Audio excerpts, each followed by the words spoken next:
Let's see. Because today is the appearance day of Bhaktisiddhanta Saraswati, I think I'm going to say some prayers to him as well. Om Agyanatimirandasya Gyananjana Salakaya Chaksun Militam Yena Tasmai Shri Gurave Namaha Shri Chaitanya Manubhistam Stapitam Yena Bhutale Swayam Rupa Kadamayam Dadati Sapadantikam Nama Om Vishnu Padaya Krishna Prestaya Bhutale Srimate Bhakti Vedanta Swaminiti Namane Namaste Saraswati Deve Gauravani Pracharine Nivishesha Sunyavari Paschatya Deshatarine. Let me see if I can remember some of these prayers to Srila Bhaktisiddhanta. Jivar Sabhanavi Devi Dayitaya Kripabdaye Krishna Sambandha Vigyana Daine Prabhabe Namaha Madhuchaluchala Prematya Shri Rupanuga Bhaktida Shri Kora Karana Shakti Vigrahaya Namastute Namaste Gauravani Shri Murtai Dinatarane Rupanuga Virudapa Sadantadvantaharine Vanchakapatarubhyascha Kripasindhu Vaevacha Patitanam Pavanebhyo Vaishnavebhyo Namo Namaha Jai Shri Krishna Chaitanya Prabhu Nityananda Shri Advaita Gadadhar Srivasadi Gaura Bhaktivinoda Hare Krishna Krishna Krishna Hare Hare Hare Rama Rama Rama Hare Hare. Thank you all so much for joining. Just turn off this phone so it doesn't beep. Let's see. So those prayers to Srila Bhaktisiddhanta that I was just chanting, they say that he's a very beloved servant of Srimati Radharani. You think of him as so rigid and so strict, but he was a very beloved devotee of Srimati Radharani. So that's beautiful, always merged in ecstatic love for Srimati Radharani and always very ardently serving the mission of Srila Rupa Goswami. So let's see all who's here. Oh, Shrikant's here, good. Okay, very good. Welcome to everyone. I wonder if I can make this, see everybody, let's see. See, show grid video, show thumbnail videos, show just me, okay. Hope to see all of you. So, how was your week? And I just wanted to mention that this is a certificate course. So if you can make a commitment to attend 3 out of the 4 classes, you'll receive a certificate that should come to your email, if that's possible for you. So I wanted to ask you all, how are you feeling tonight? And I wanted you to each unmute yourselves and share during the last week what has inspired faith or gratitude to you in your heart in the past week, or maybe what has presented a challenge. So we have a big group. We don't have much time to share, but maybe in 1 or 2 words, if you want to unmute, what's in your heart right now? What's prompted faith or gratitude, or what has been a challenge? You can just, anyone can just call out something.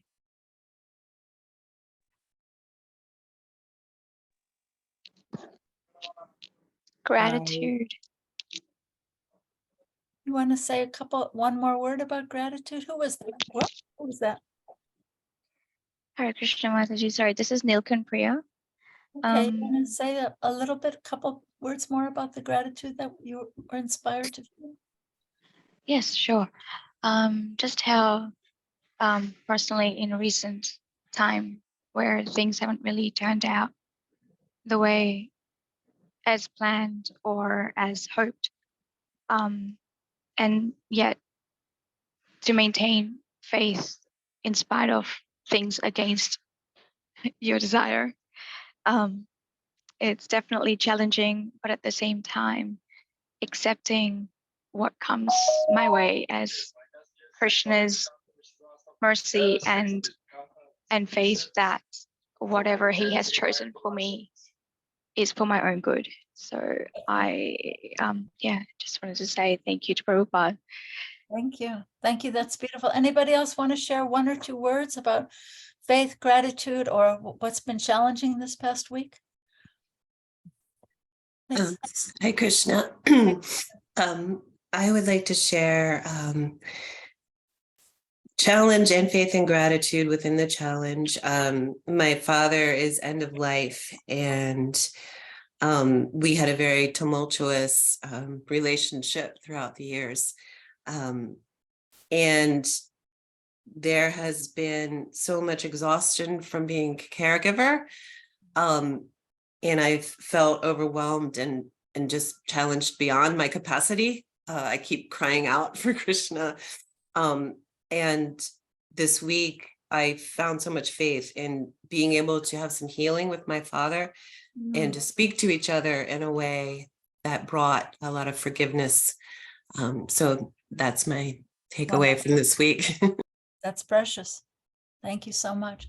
Anybody else? Just shout out. You don't have to, raise a hand or anything. Just what in the past week, what comes to your mind? What's inspired gratitude or faith or some challenge? Yes, Lay. Haribol Mataji, for me, Shrikant, okay. Yeah, my challenge is more, I would say, consistency. Okay. Challenge with consistency. Thank you. Thank you for opening your heart. Lay, I see you unmuting. Yes, I have to say this week especially, I've had gratitude for association with devotees very much. Beautiful. Special gift. Beautiful. Anybody else want to share anything? Just a word? The same for me, gratitude to be able to learn more and to understand more. Beautiful. Thank you so much. What else? Somebody else? For me, it's been challenge of accepting everything that's happening. I feel like I'm going through a lot of unjust feeling, anger. So I think I find myself in those challenging times having faith and hoping that everything is happening for a reason, for a good reason. At least, that I'm hoping to come in terms with that this pain has some sort of meaning. Thank you. Wise, thank you. Anybody else?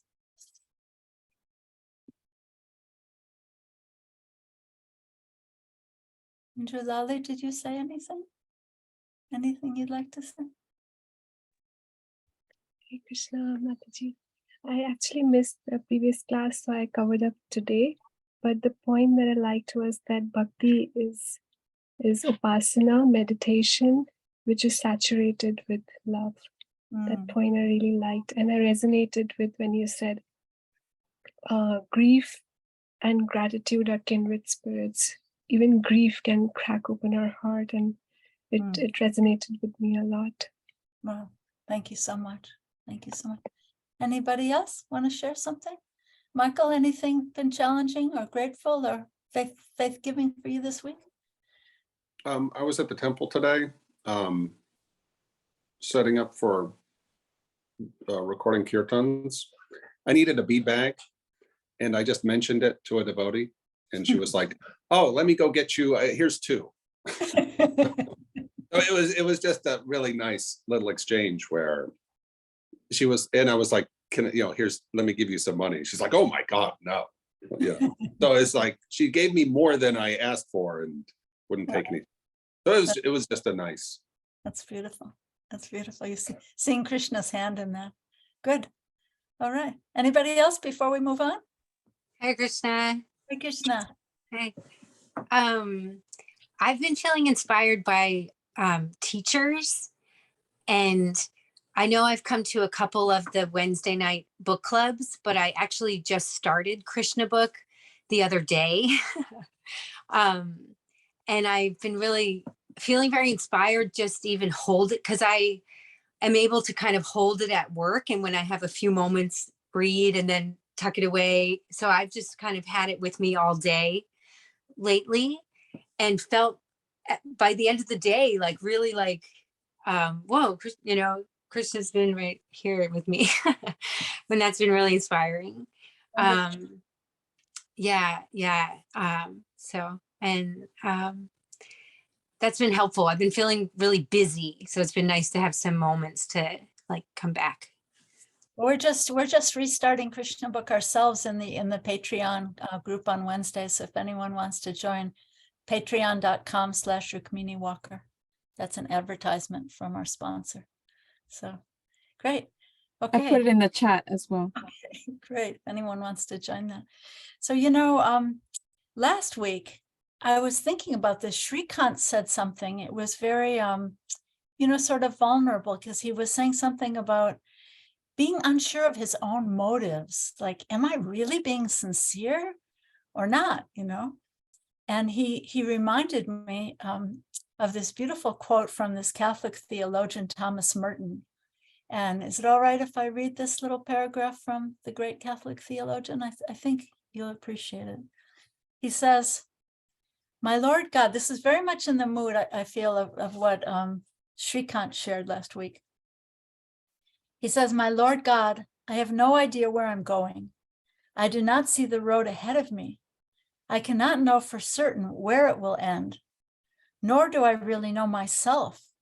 And the fact that I think I am following your will does not mean that I'm actually doing so. But I believe that the desire to please you does in fact please you. And I hope I have that desire in all that I'm doing.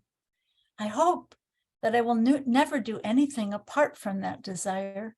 And I know that if I do this, you will lead me by the right road, though I may not know nothing about it. Therefore, I will trust you always, though I may seem to be lost and in the shadow of death. I will not fear, for you are ever with me, and you will never leave me to face my perils alone." So I thought that was really on point about, you know, our discussion of faith.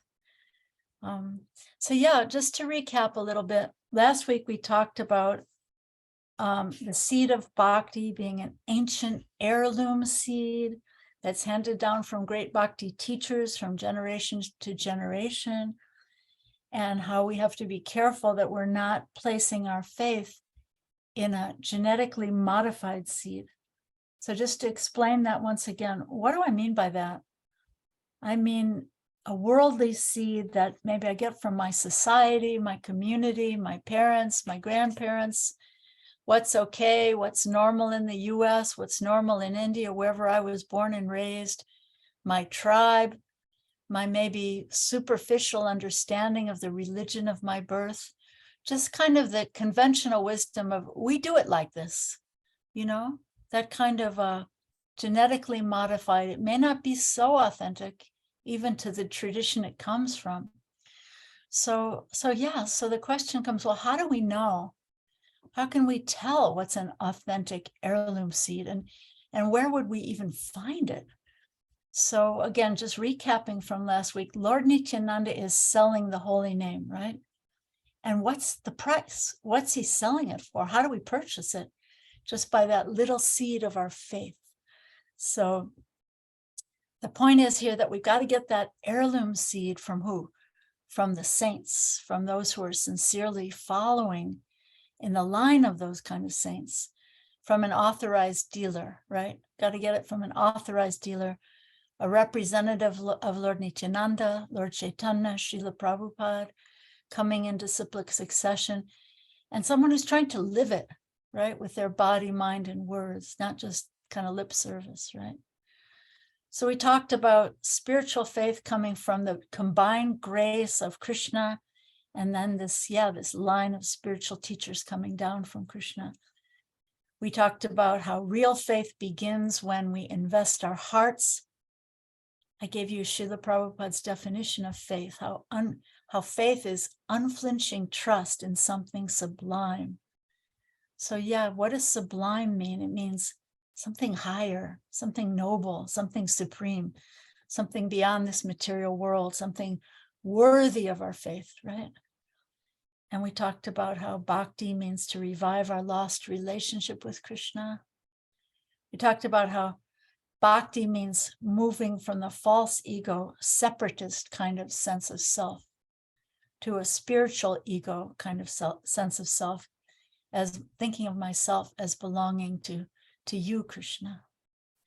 And then we talked about enriching the soil of the heart with gratefulness, that gratefulness makes the heart fertile.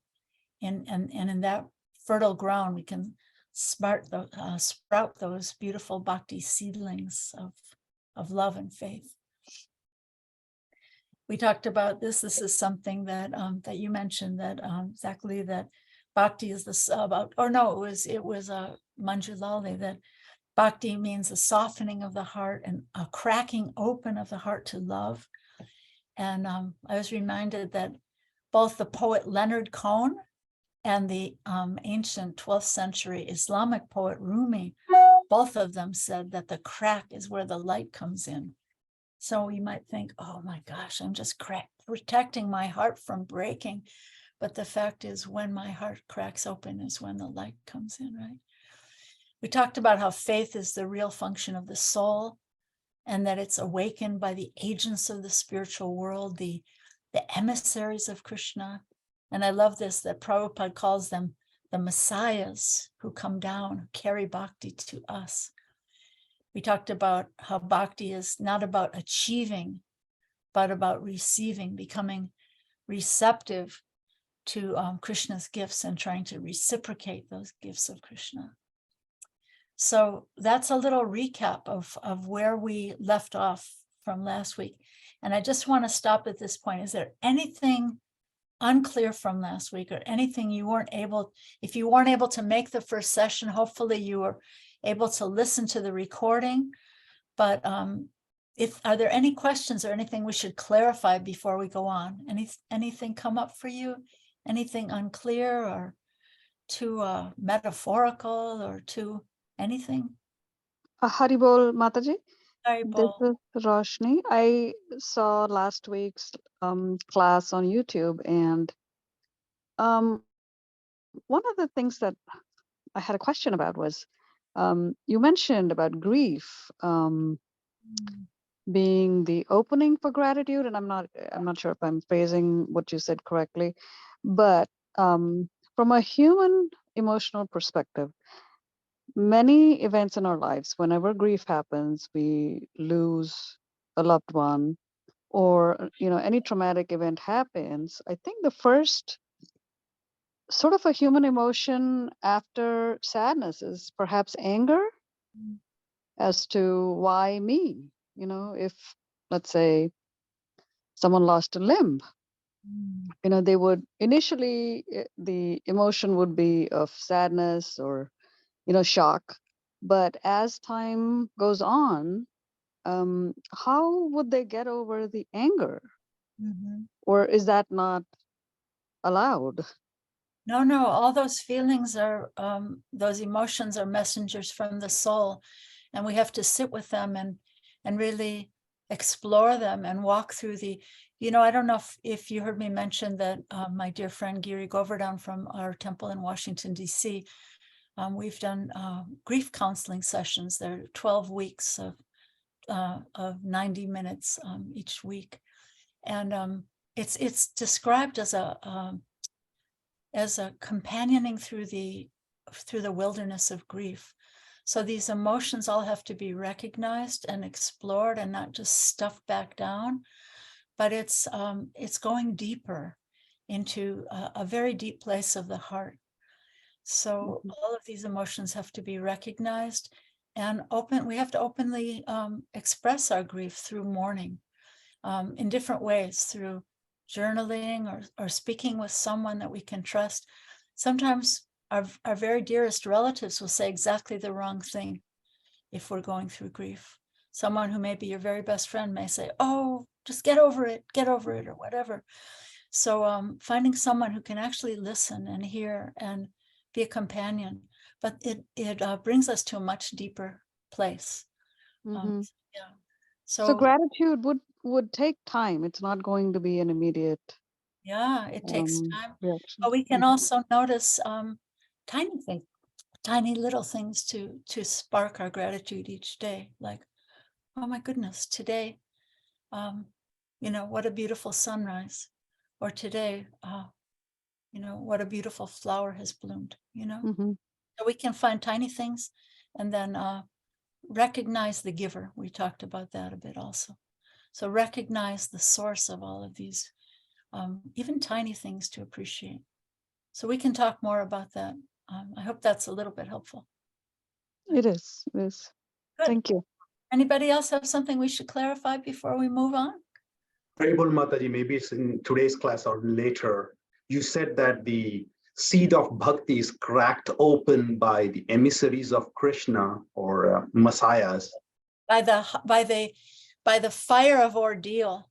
Remember, I gave the example of the redwood trees that they're growing in the forest, and the forest rangers out there in California were doing such a great job of protecting the forest from forest fires that they noticed that no new seeds were coming up.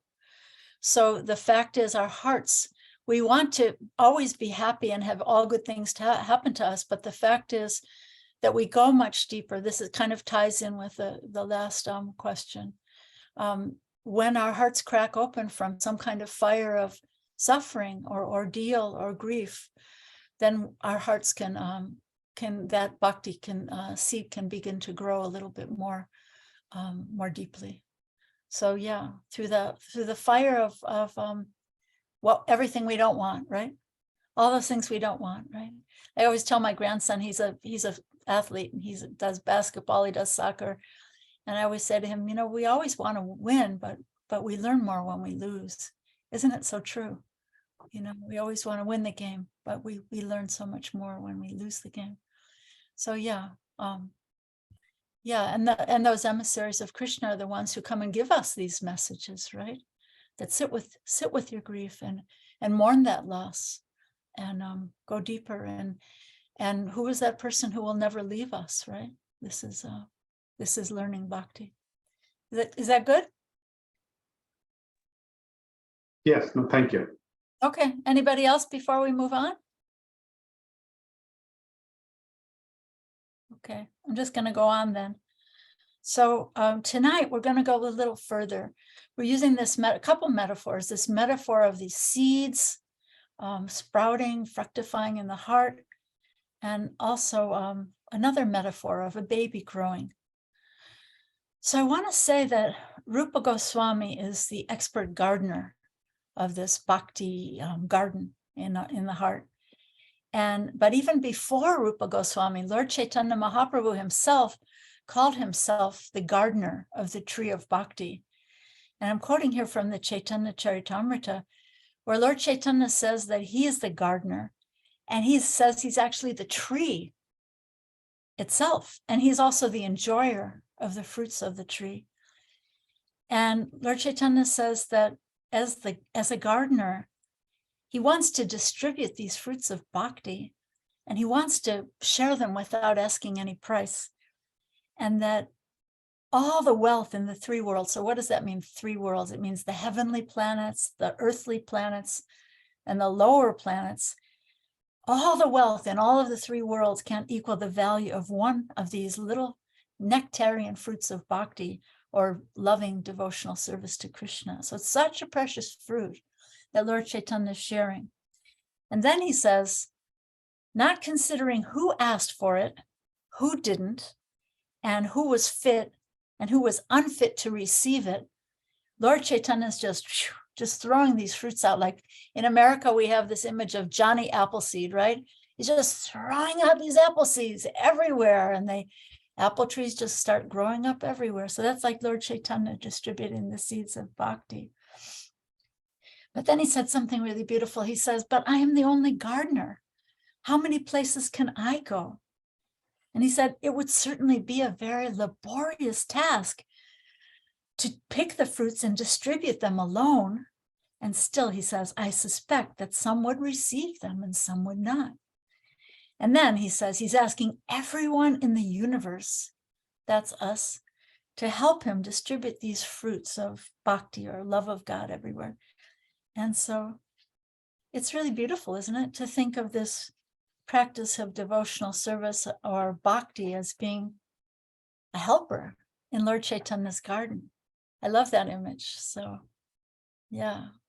So if you think about a garden or a gardener, there's a science, right, to cultivating a garden. There's a science to doing things right, when to put in the seed, how to put in the seed, what kind of seed goes where, what climate, you know. And in the same way, there's a science to cultivating the seed of bhakti in the heart. So I know myself, I think of bhakti, I mean, Srila Prabhupada always talks about how the path of bhakti is a science. But for me, I always think, yeah, it's a science, but it's also an art. And so what would be the definition of an art? Here's what Webster says. Webster says, something created with imagination and skill that is beautiful or expresses important ideas or feelings. So to me, bhakti is, yeah, it's a science, but it's also, it's an art. So here's Webster's definition of science.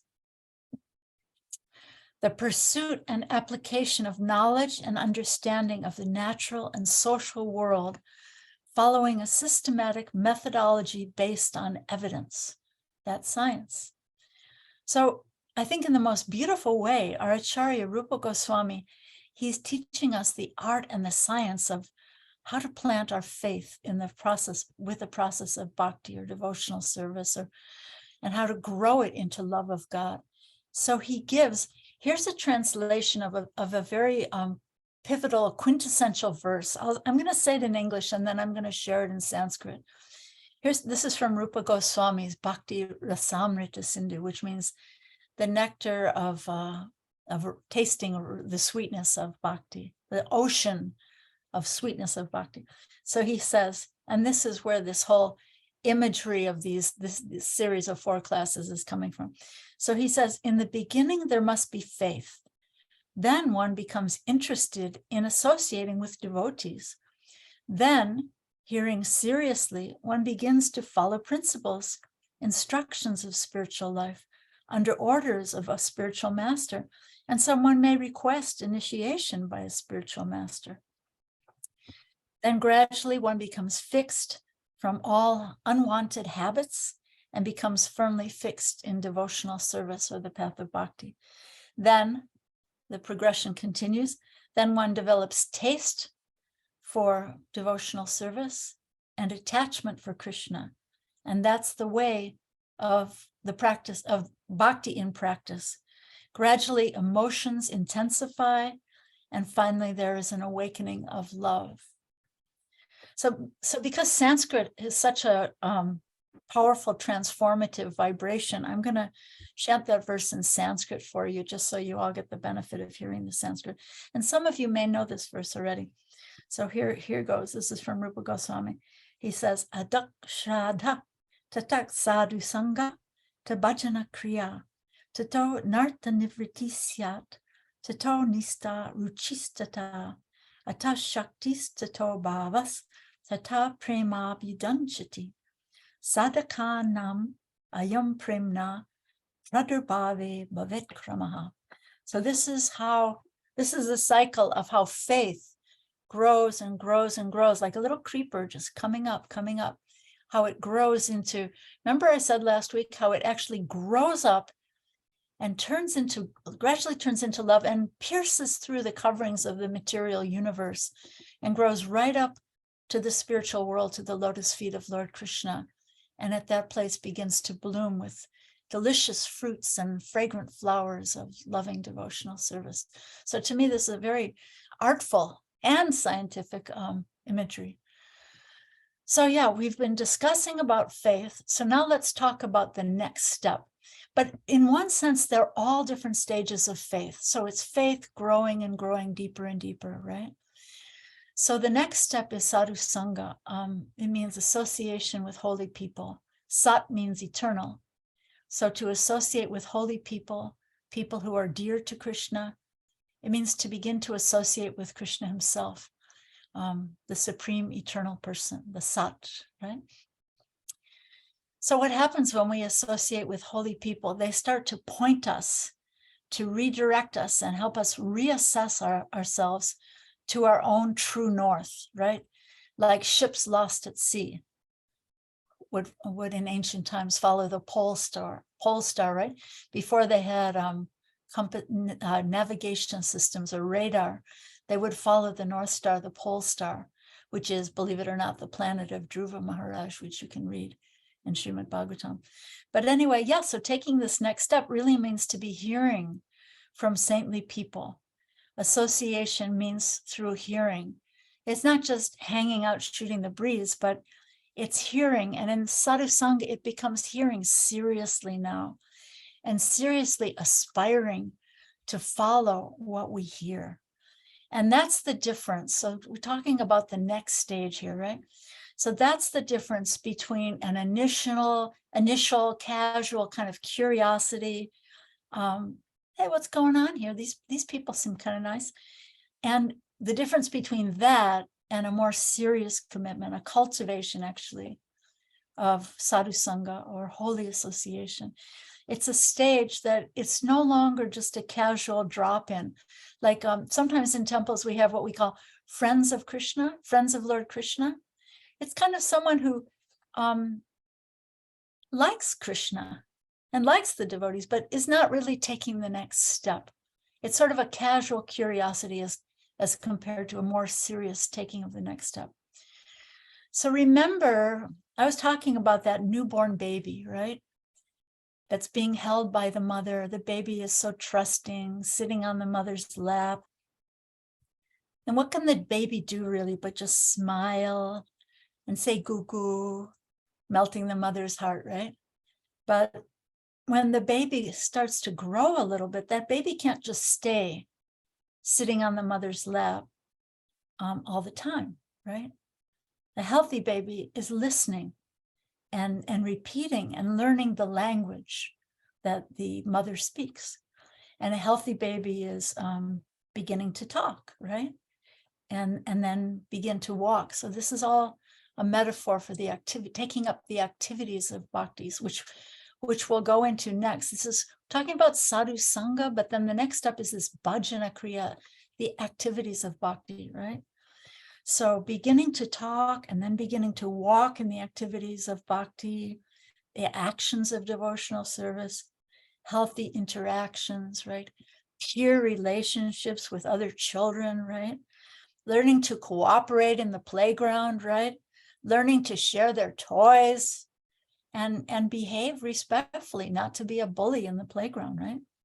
Learning to chant the holy name, offering Krishna some service and devotion in a humble mood. We'll talk about that more next week. Let's see how far we get tonight, okay?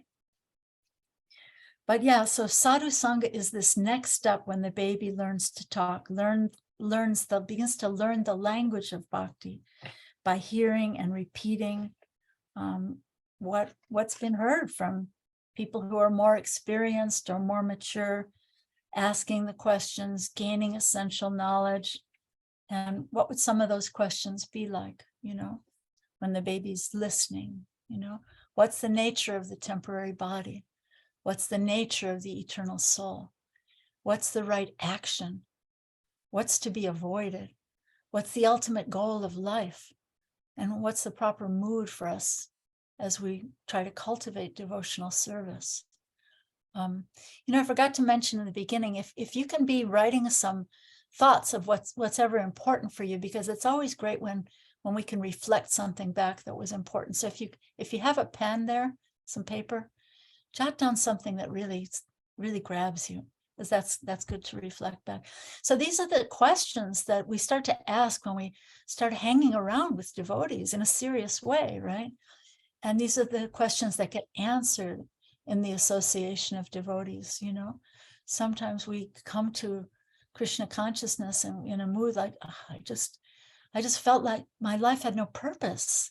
But then we begin to hear, well, what is the purpose of life? I know myself, I can speak for myself. when I was growing up before meeting devotees, I just felt like I was just dropped like an alien from another planet. I just couldn't figure out what was going on in this world and why people were doing what they were doing. But then when you meet devotees coming, that knowledge coming from those generations, those heirloom seeds, we begin to learn, what is our purpose? Who am I really? That I'm the soul. I'm, the soul beyond this covering, right? So all of those good things we learn in the path of devotional service. So it's all a deepening of faith. Every step on the journey is a deepening of faith, a deepening of love. And each step is like a particle of budding love. And then ultimately growing into this pure love of God, which is called prema, the ultimate pure love of God, which is when we're so joyously embracing Krishna in his own planet with his own devotees. So here's an important verse that Srila Prabhupada would often quote. I'll say it in Sanskrit. Sadhu Sangha, Sarva Shastra Koi. Lava Matra Sadhu Sangha, Sarva Siddhi Hoy. So this verse says that all the scriptures are singing, and it says it 3 times for emphasis. Sadhu Sangha, all the scriptures are singing, right? That even a moment, a lava matra is an 11th of a second. That even if you can get an 11th of a second association with a holy person, it can bring you all success in your life. It can change the whole trajectory of your life. So yeah, if someone's really trying to begin to sincerely follow, like I make so many mistakes, right? But I can be sincere and try, like that wonderful image from Thomas Merton at the beginning, I don't know what I'm doing. I don't even know if I'm taking the right steps, but I have the faith that if I'm sincerely trying, that you'll guide me to the right road. I really love that little paragraph from him. So yeah, someone who's sincerely trying to follow and hear from those who are carrying the message, right? So this is all about sadhu sangha. So how do we associate in a more profound way? We talked about that heart cracking open, which sounds like, whoa, that can sound pretty scary. The heart cracking open by the forest fire, the fire of ordeal. Wow, maybe I better back out of this process right now. But yeah, the essence is if we can come to a place of change of heart, right? Because if nothing changes in our hearts, then there's something wrong. We're not doing something, right? The essence of hearing, and this association is hearing, right? It's not just, brushing shoulders with somebody. It's about hearing.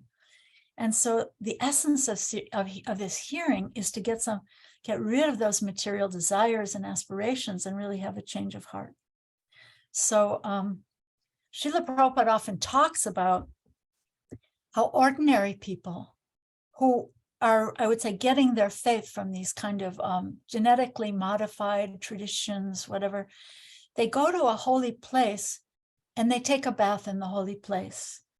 And then they go home and they tell their friends and relatives that they went there, right?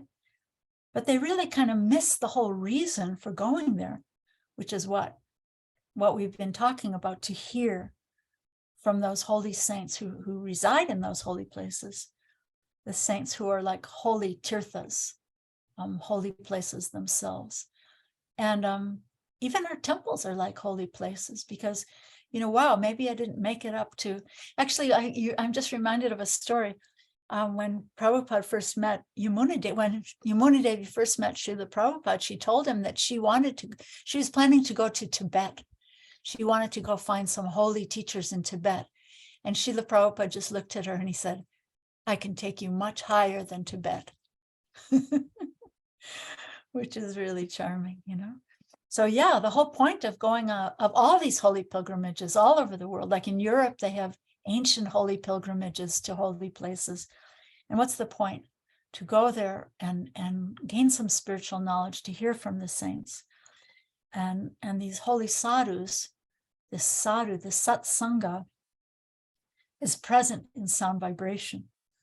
And how do you recognize a holy sadhu? By actually, there's I guess it's a Bengali saying that maybe Poppy, maybe you've heard this one. Poppy's from Bangladesh, that a fool is not recognized until they speak, right? So how do you recognize a holy person?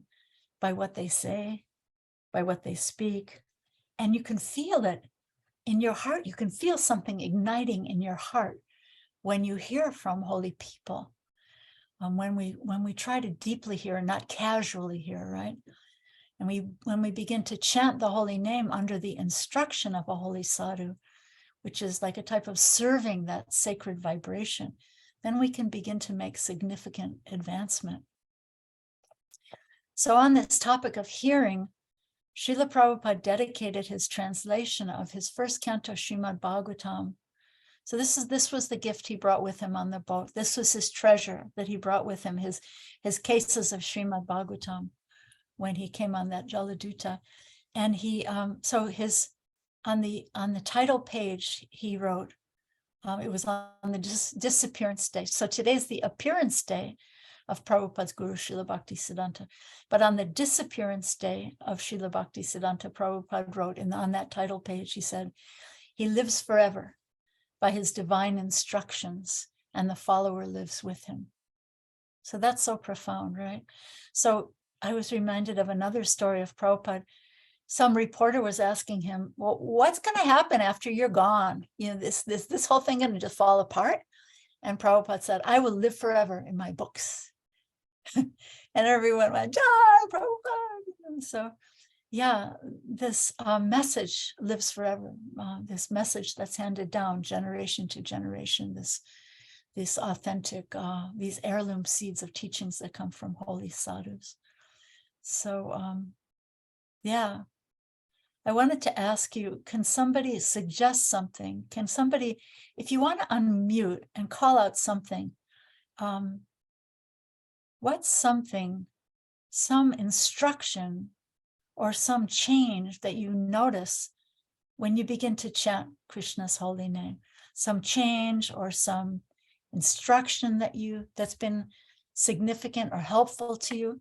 What's something that's been something dynamic, something helpful? Yeah, when you begin the process of deeply hearing. Anybody want to venture something that they've experienced?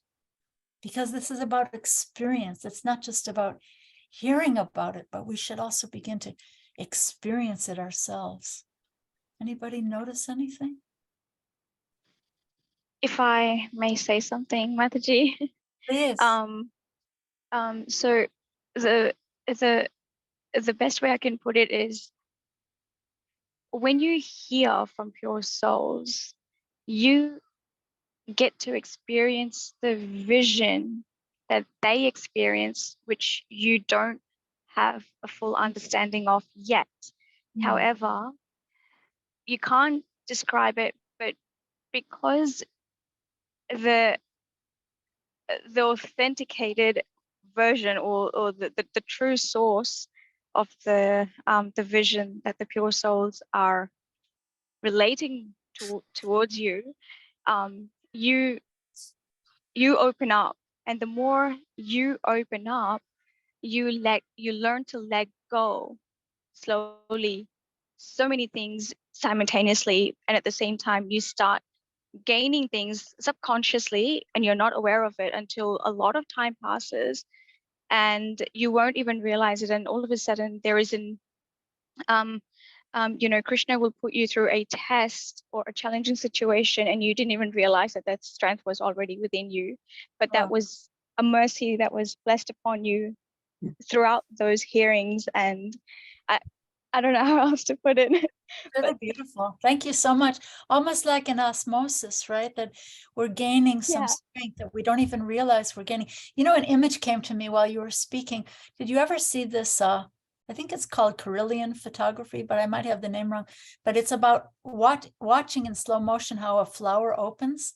So the way these flowers open is they open a little bit and then they close a little bit and get a little strength. And then they open a little bit more. Yeah. And just like that, Mataji, our taste sort of the hankering begins. It's so minute, but it's there. The taste begins, and yeah. Thank you. Jai. Beautiful Thank you. realization. Anybody else want to share a couple words? Anything you've tasted or Yes, seen or experienced? Yes, I can say when I start to chant, I felt like a magnet. I got drawn so strongly to, as soon as possible, to start read the Srimad Bhagavatam. And even though in the spiritual center, they told me, take it easy, just read the Bhagavad Gita, take it easy. It was like, no, I have to do it. I have to. It was like a magnet. I was so strongly drawn to it. And I have been in a movement about 1 year, 1 year, 4 months. This is what has happened. Beautiful. Thank you so much. Anybody else want to share something? Some little experience or taste or heart opening, cracking open or anything? Haribol Mataji, this is Rashni again. I just wanted to reiterate what the first devotee had said, that after I started chanting, it just seemed just magical to me. A lot of things that I held personally and would cause pain just disappeared. It was like they were not even there. And I would be in a situation where previously it would affect me, and my brain would start racing and think, but after I started chanting, those things don't seem to bother me. And at first I was a little concerned because I thought maybe I was not taking the situation seriously. And maybe the outcomes would be affected. But as time passed, I realized that the outcomes were not affected, and it was me that was, my attitude had changed, and then it was without me consciously, making an effort to change it. Thank you. Thank you so much. Yeah, so then gradually the tests also become more difficult, right? As we gain strength. Anybody else Yeah. want to share anything before we go on? Hi, Krishna. Yeah, I wanted to just sort of like comment relating to some of these other comments about, in the beginning, finding bhakti and that softening of the heart and chanting the holy name and feeling it go right into my heart. But then actually kind of going through a period with challenges within bhakti. And I've just recently spent about, maybe 6 months going through that, where it's like my whole life changed when I made this commitment. My whole life just did a 360 turn, changed. It was wonderful. But then, I went through a period where there were really big challenges happening that were making me question so much, like, am I doing the right thing? Is this where I need to be? A lot of stuff was coming up, and I don't know if that's actually a question I had, like, do you go through a period of fire where, sort of burning these samskaras, all this ugly stuff's coming up and it's you against you. And I'm just feeling like I'm moving through it, because there was a period where I was like, do I go? Do I stay? What do I do? And I stay because I can't, this is in my heart now. But I do feel there is that element to it too, where, okay, you kind of level up, Krishna's like, okay, you're here, let's level you up to here. That's right. That kind of vast plateau stage where you feel like, oh my gosh, this is a very dry period. We're going to talk about that more next week, about the anartha nivriti stage, that stage where we're having to look to see what are the weeds. I'm watering this bhakti creeper, but what are the weeds that I may be watering as well that may be choking the bhakti creeper. So thanks so much. Anybody else have one more thing they'd like to share before I go on? Anybody dying to share something or living to share something? I feel like when I listen to stories about Krishna, or even to some lectures, that it's almost like I'm in another part of my brain where it's just like this focus, this like almost a trance. I'm just like absorbing it. Which Beautiful. is Yeah. so like, I mean, yeah. That's very sweet. And sometimes you may be tasting that sweetness, and sometimes you may be going through a plateau point where you're just not, you know. So, you know, just this morning I was listening to this talk by Srila Prabhupada, and he was talking, and this is actually, he was quoting from a verse that's in the Srimad Bhagavatam. And the verse talks about how when we eat, we feel ourselves, we become satisfied just by eating.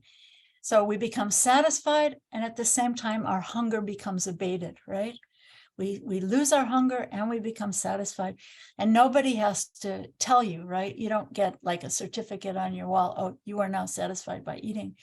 But there's in the same practice of bhakti, there's like a nourishment by hearing and chanting the holy name.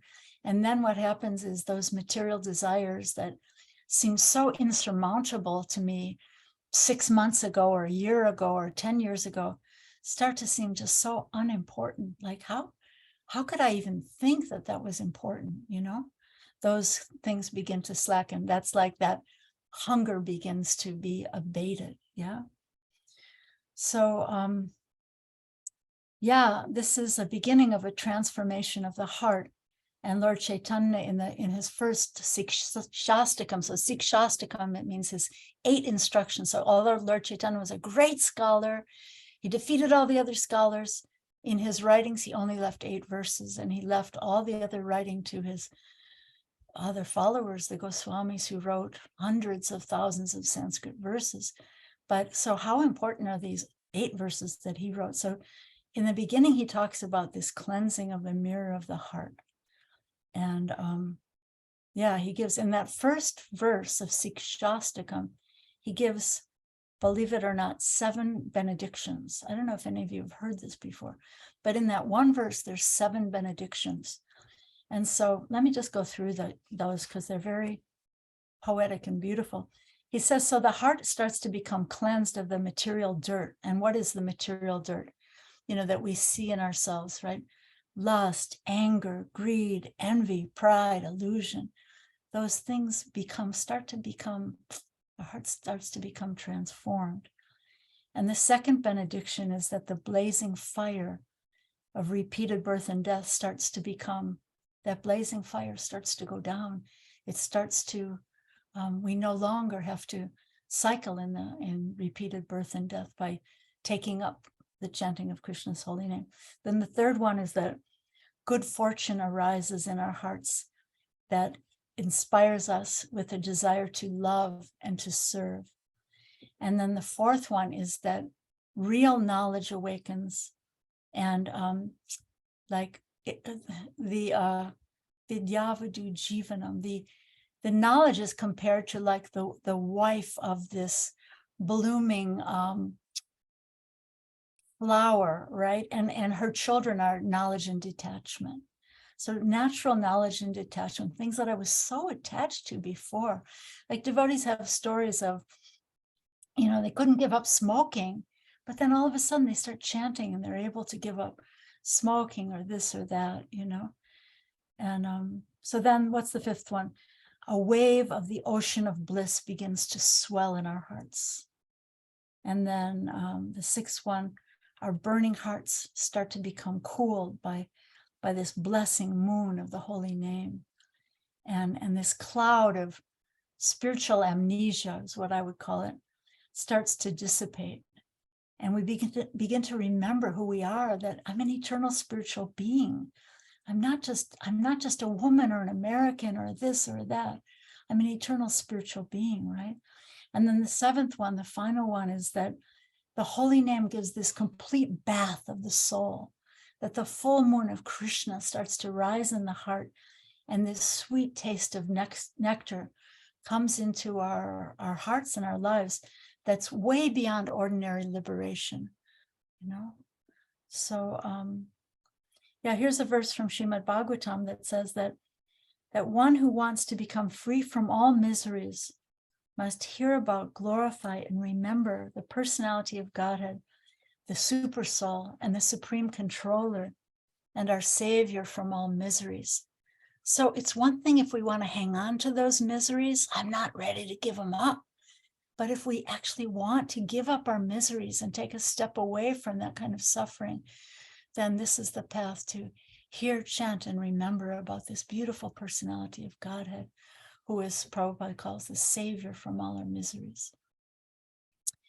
So yeah, next I want to talk about, this is really important, about this sadhu sangha, this holy association.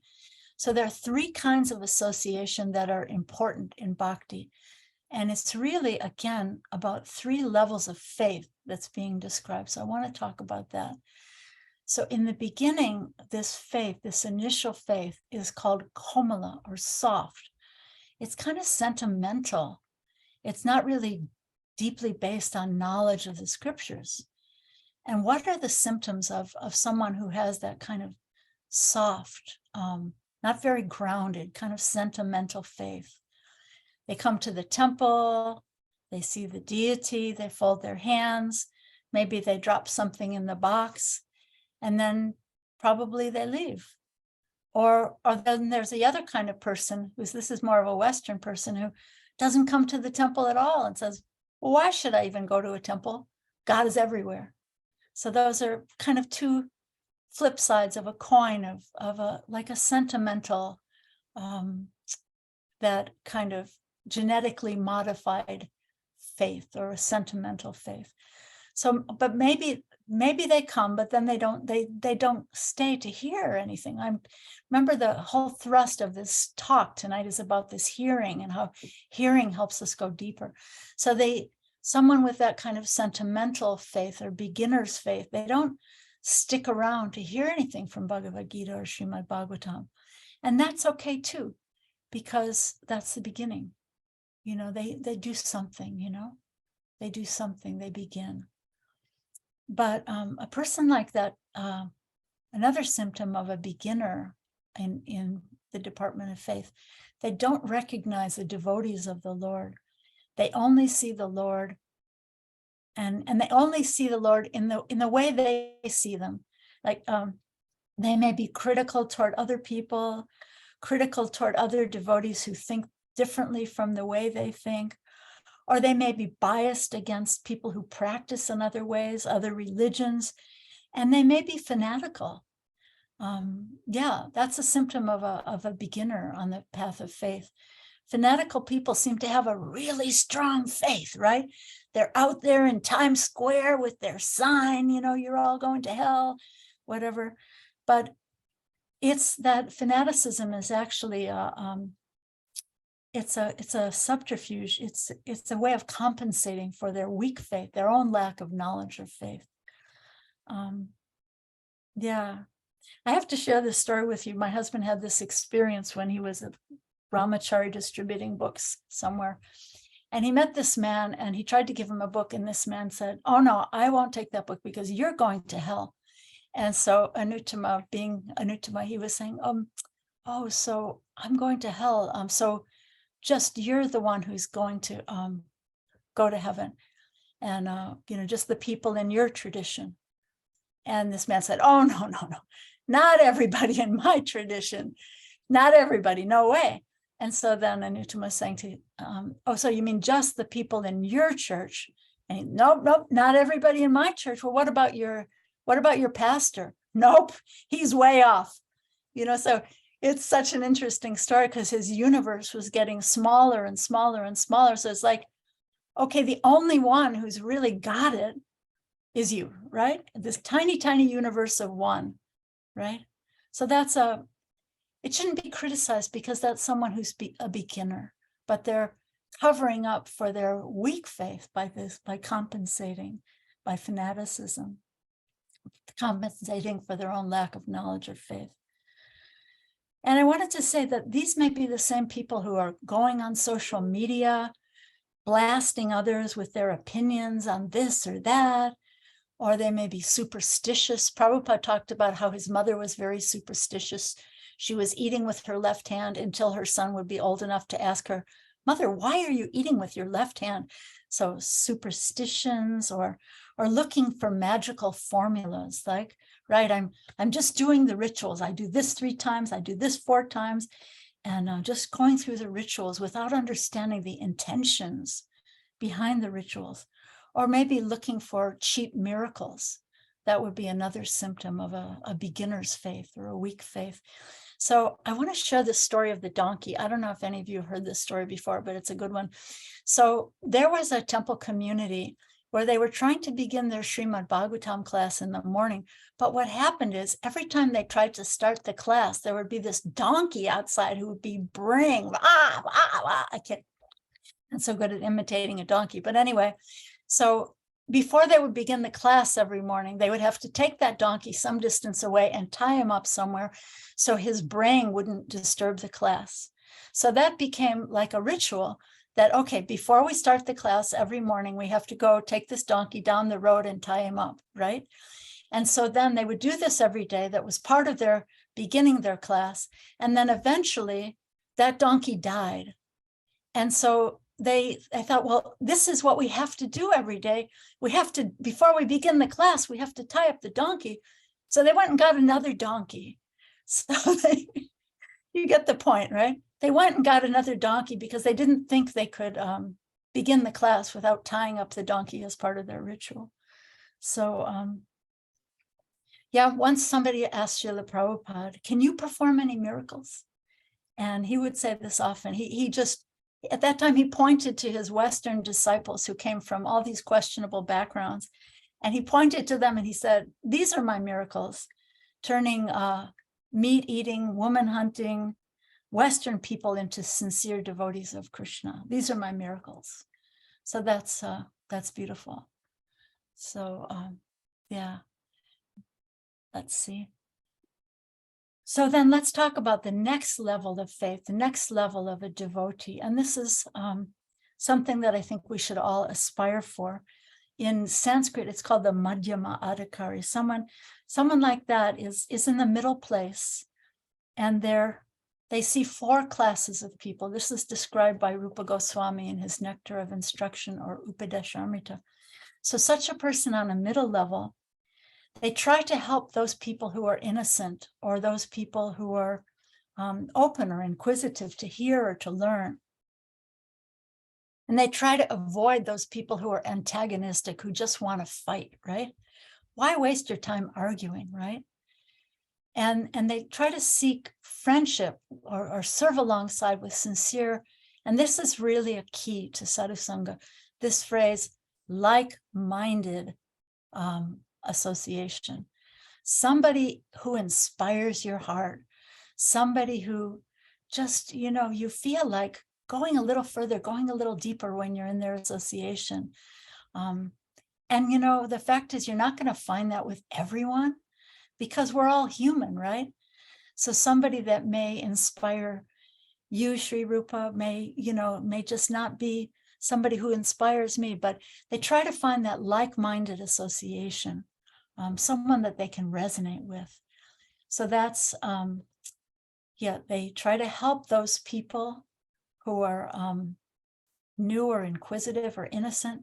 They try to avoid the people who are antagonistic.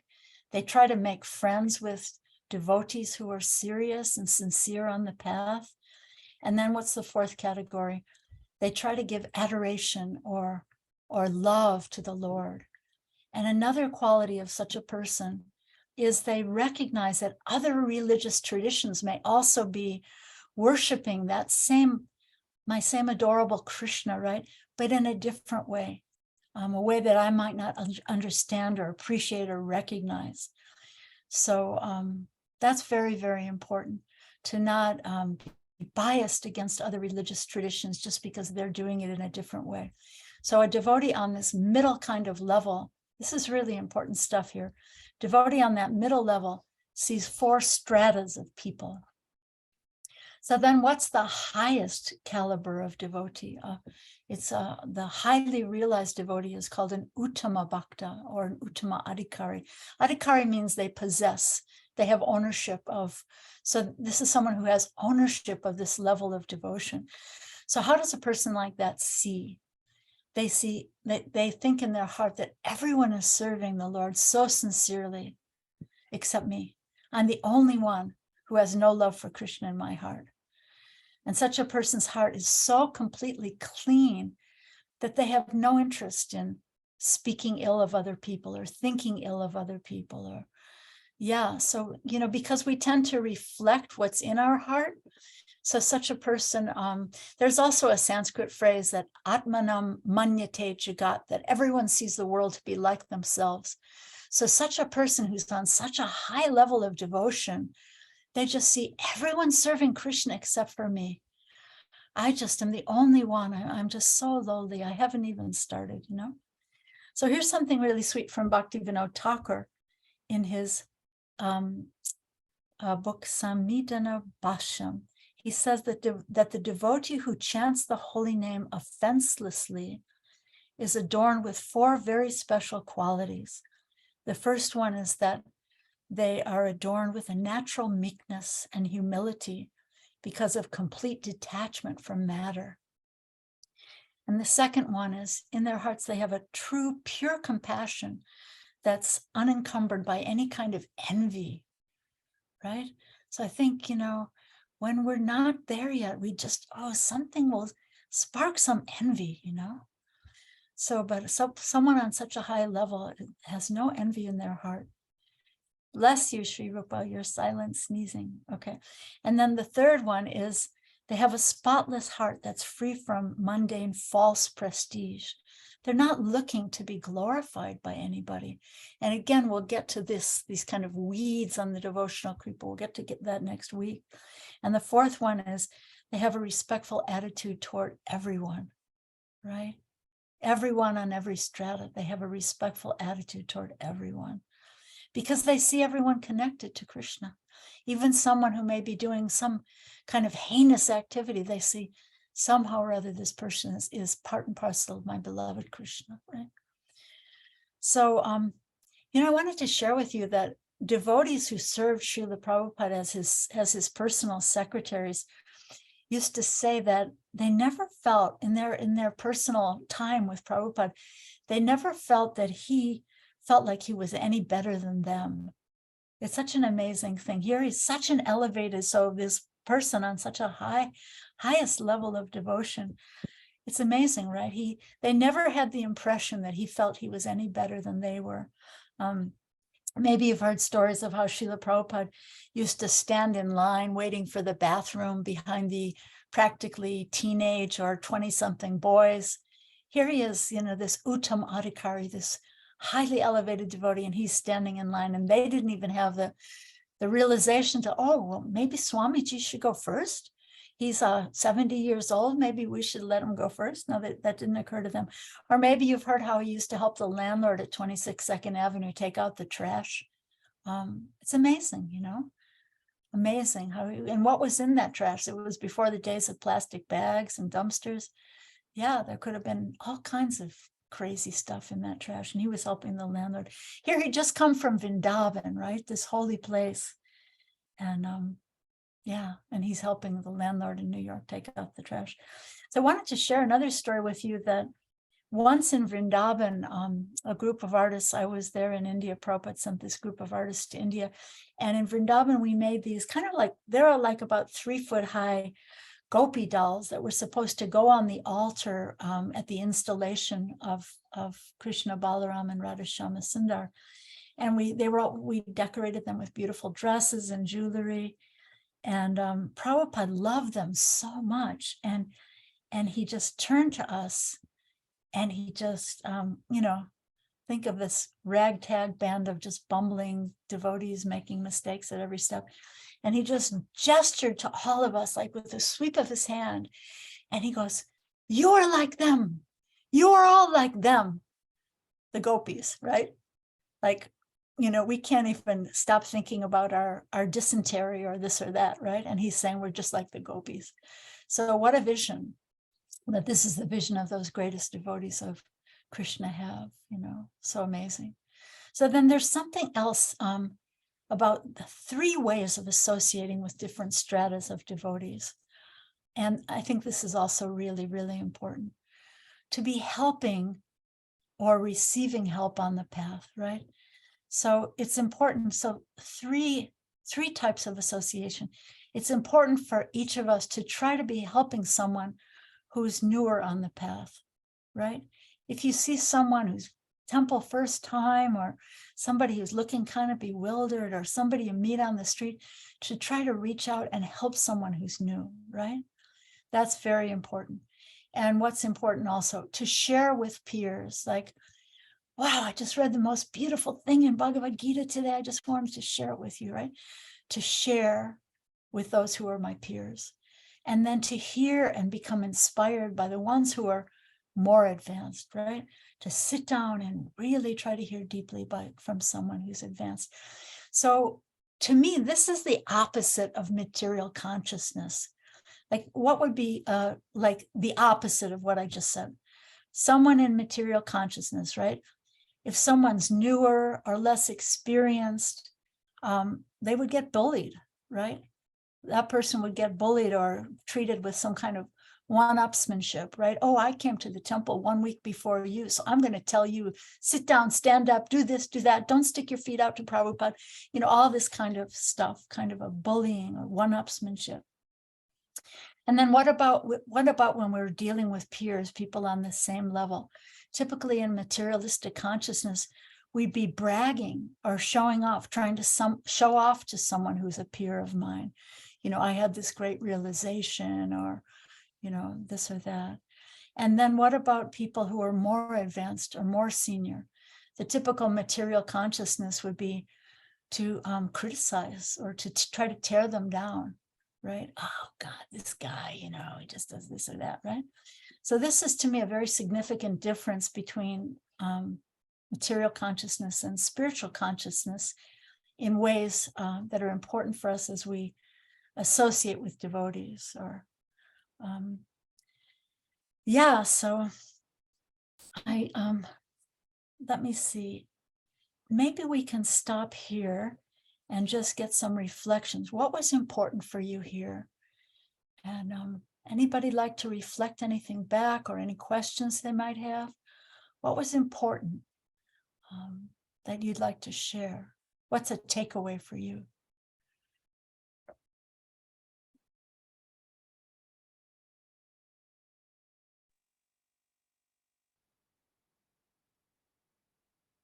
Hey, Krishna. Hare Krishna. One takeaway for me, I think, that I see running through this is the sincerity, that Krishna wants our sincerity. Beautiful. Being able to see having you sort of illustrate the different levels of moving into things, I found really helpful. And through that all, I did really see through it's our sincerity that matters. It's, once we feel that cracking open in our heart, it's just following that voice. And that Merton prayer has been my favorite prayer since I was a teenager. And I was raised Catholic, and reading Merton's work opened my mind it opened me up to think about other philosophies. So that prayer has always been key to me. And it's sort of that trusting, okay, well, I'll keep hearing, I'll keep associating, and I'll keep trusting even when things feel like this. It's my takeaway. Thank you. Very good. Thank you. Yeah. Krishna's not accepting the stuff, right? He's not accepting the garland, or, Mike, he does the sound at our temple in DC. Krishna's not accepting the sound. He's only accepting Mike's sincerity. Krishna doesn't care if everything goes quiet or the lights flash off, or he's only accepting the sincerity of our hearts and our sincere offerings. Thank you. What else? Maybe somebody we haven't heard from yet. I know there's some of you I quiet. have reflection.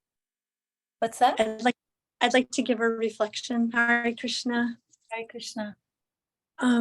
my reflection, or something that really stood out for me, is in our hearing that we're looking to hear something in a way that changes our heart.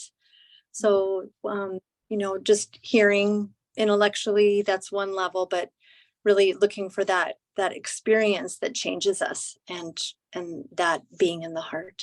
Beautiful. That's so important, because, you know, devotees tend to have so much knowledge. Sometimes we can just get stuck in that head place, and it doesn't sink down into the heart. And that's where the change happens, when it goes into the heart.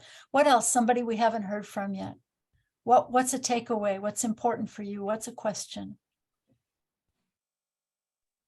I know, have Hare a, Krishna. Sorry. go ahead.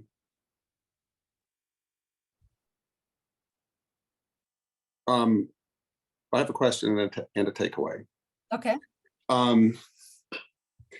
When you said that Prabhupada said that his disciples, he was like, you are the gopis. You are like the gopis. You are Like just. and I was, you know, the gopis aren't really, as far as I know, to be imitated. Right. But they lived in a very strict society with a lot of rules. And they broke them all in order to be with Krishna.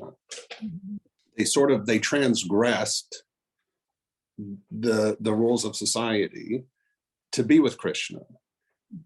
And that's not something we're supposed to seek out and do. But in a similar way, when Prabhupada was spreading the movement, you know, his followers were dressed in orange. They had shaved heads. They were playing foreign instruments and had really sort of left the reservation.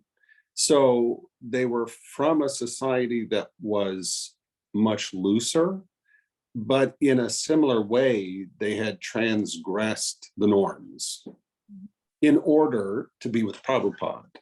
So maybe that's what he was getting at when he said that they were like the gopis. He was just speaking from his highest level of vision, that he was seeing us something that might exist in a reality in our hearts in the future. But what you're saying is really, really interesting, because, you know, at first, you know, when we're not following any spiritual practice, we are breaking all the rules, right? And then we come to this place where we're supposed to follow all the rules, right? But then there's a higher level where someone may be breaking the rules out of love, you know, like in Vrindavan, like you're talking about Vrindavan. Krishna breaks all the rules in Vrindavan, right? He steals, he lies, you know, all the rules are broken in Vrindavan, but that's a very, very high level, as you said yourself, not to be imitated. So first we have to come to the point of following the rules, really understanding the depth and the reasons behind the rules.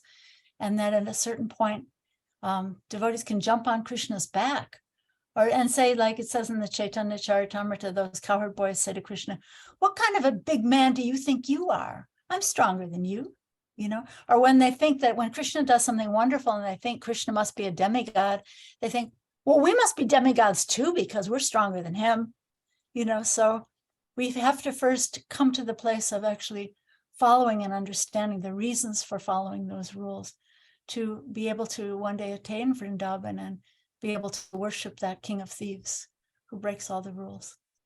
Yeah, and I think the gopis were also, they were like, you know, this is going to cost, that there's going to be a cost here, but we're completely like, I accept that there's a terrible cost for breaking these norms, but I have to. I don't have a choice. Right. But, and I think it bears repeating that this is not something we want to pursue until we're compelled in some way. But I have a question, and that's about Uttama Adhikaris. Like, so these people are the most advanced, and they're like, I'm the only one here who's not a devotee, or not sort of devoted to serving. But that seems delusional. It doesn't seem true. So how is it that the most advanced position would sound delusional? It is a kind of delusion. Have you ever heard of these? There's two different kinds of illusion that Krishna employs. One is Mahamaya, when Mahamaya separates us from Krishna. That's the illusion of thinking I'm this body, I'm everything material, I'm the center of the universe. But then there's another kind of illusion that Krishna employs in the hearts of his great devotees in Vrindavan, or in the hearts of great devotees even in this world, when it's called Yoga Maya. And we know that yoga connects us. So this is the illusion that connects us to serve Krishna more fully and more wholly. So great devotees, pure devotees are in this Yoga Maya, covered by this Yoga Maya illusion of thinking that they're nothing, It's very, very profound. Like you're reading, I know, Michael, you're reading Chaitanya Charitamrita. So the author of Chaitanya Charitamrita, in one, Krishnadas Kaviraj Goswami, he says in one place, I'm such a sinful person. If anyone takes my name, they will be finished, But this is his ecstatic love being covered by the Krishna's illusion of Yoga Maya. So Yoga Maya is the energy that increases the love. Let me share one story of Prabhupada that sometimes he would talk about different classes of people, and he was a university lecturer. He's talking about, the first class man, the second class man. And so this really arrogant student said, "Oh, and I suppose you think you're a first class man." Prabhupada was very silent. He put his head down. He said, "No, I'm actually 10th class. I'm a servant of all the others, So this is the consciousness of an actual first class person. There's in such humility, they think, no, I'm 10th class person. You're much better than me, So yeah, let me see. Are there any other thoughts? I hope that was helpful, Michael. Yeah. Okay. Any other takeaways, or what was important, or questions, or anything anyone would like to share? Hare Krishna Mataji. I had maybe more a kind of a question and a reflection. Okay.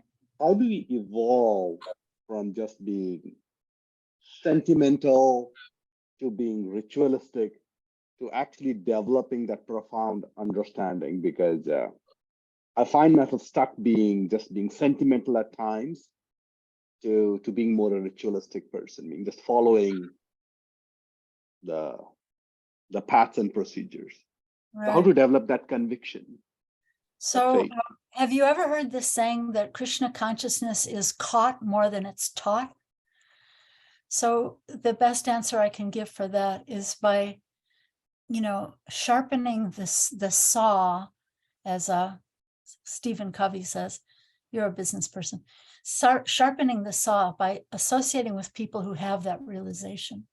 So, if you're listening to any podcasts, or if you meet someone at the temple or hear a class, like tomorrow at our temple in Washington, D.C., Ramapad Swami is going to be speaking. So, by hearing from people who are on a deeper platform, of a fixed platform, that's a very, very good way to catch that higher taste of how to go deeper, how to understand in a more authentic way. You come from a traditional culture, so you may have more rituals in deep in your subconscious than maybe Western people have. But yeah, I would say get the association of people who go deeper, either by listening to their talks or by listening in person, by deep hearing, listening to Srila Prabhupada, reading Srila Prabhupada Lilamrita, seeing what motivated him to do what he did, association by hearing, I would say. We have a few more minutes. Anybody else want to reflect something, or is there a question? I want to give like a little something about what we're going to do next week. So I want to save a couple minutes. Somebody has a hand up with beautiful. Sharmila has her hand up. Okay, would you like to share something? Sharmila. Hare Krishna. Share something. Thank you. Hare Krishna. I think when you said when someone asked Srila Prabhupada what was if he does any miracles, and he said, "They're all my miracles." I felt it's extremely profound. It's not about East and Western, whatever, but he's transforming people, and he brought a lot of transformation in people. I think that was very profound and actually the real truth. He just said, "Yes, I'm transforming people," and that's the biggest miracle that he has done. I think that was a very profound thing that you shared. Thank you so much. Thank you for Prabhuji. reflecting that back. Yeah, these are the real miracles. I mean, if I, someone who comes from where I come from, if I can have some change of heart, that's a miracle, you know, that's a miracle. So that's so important. Yeah, I want to respect your time. We have a few more minutes. Does anybody else have a reflection or a question? And then I can just share a little teaser of what's going to come next week a little bit.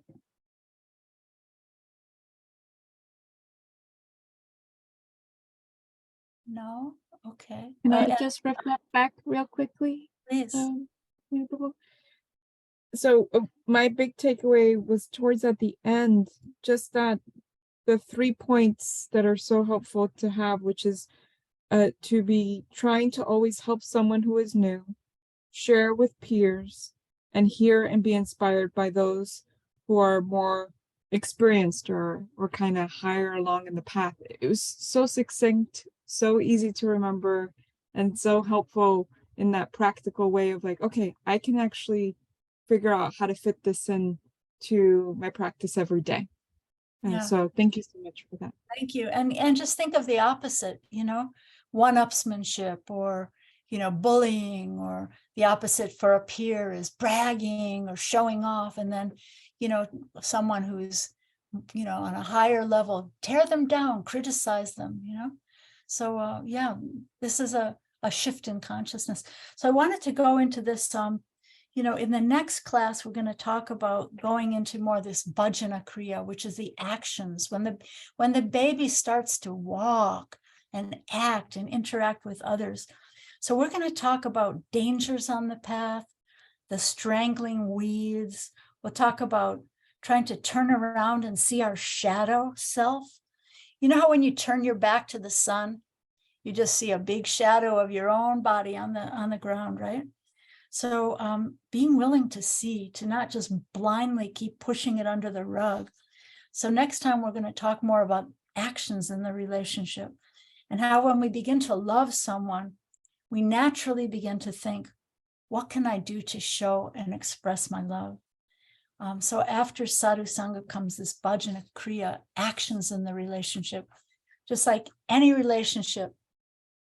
You know, if the husband says to the wife, I love you, but then he doesn't come home at night, doesn't bring home a paycheck, doesn't help with the dishes or the laundry, doesn't help with the kids or the family, goes out every night with the boys to the bar. How is that love? How is that showing love?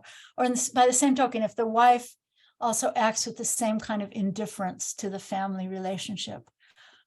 So in the same way, I feel like it's sad that we ourselves have been so indifferent to Krishna that Srila Prabhupada says Krishna's been always inviting us, the fallen conditioned souls, that's us, to associate with him in pastimes of love. But for so many lives, we just keep turning away, right? No, thank you. I have more important things to do in my life right now. So we just keep circling around, up and down in the cycle of repeated birth and death. So yeah, I want to talk about how love means the actions of love, and about how the opposite of love is not hate, but the opposite of love is this indifference, this kind of attitude we have toward Krishna. So yeah, you know, we'll talk about these actions in devotional service, cooperating in harmony, respecting devotees, those categories, and then how to go deeper, you know, how to do some simple sacrifice in devotional service. And that's when the baby learns to sing in this stage of fixed faith called nista. That's when the baby learns to sing. And so thank you all so much for being here. Thank you so much for trying to cultivate these little seedlings of faith. And of loving Krishna and devotional service. So I look forward to seeing you all next week. I hope you can make it. And thank you so much.